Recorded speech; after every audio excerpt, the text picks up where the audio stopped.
لو بتعاني من وجع في مفاصلك وبتاخد مسكنات وخلاص، فانت ممكن تكون بتعالج المشكلة غلط تماما.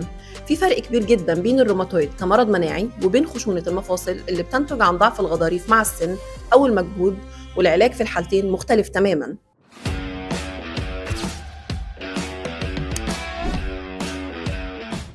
الفرق الأساسي بيبان في وقت الوجع. في الروماتويد الوجع بيكون أشد ما يكون أول ما تصحى من النوم، ومعاه تيبس في المفاصل ممكن يقعد أكتر من ساعة، والوجع ده بيتحسن لما تبدأ تتحرك وتنشط جسمك. أما في الخشونة فالموضوع عكس كده، الوجع بيزيد مع المجهود والحركة الكتير، وبيرتاح لما تقعد وتريح مفاصلك. كمان الروماتويد غالبا بيصيب المفاصل الصغيرة في الإيدين والرجلين بشكل متماثل في الناحيتين، وممكن يسبب تورم وسخونية في المفصل. الخشونة هي نتيجة طبيعية لضعف الغضاريف بمرور الوقت أو زيادة الوزن، لكن الروماتويد هو نشاط مناعي بيدمر المفصل من الداخل لو ملحقناهوش.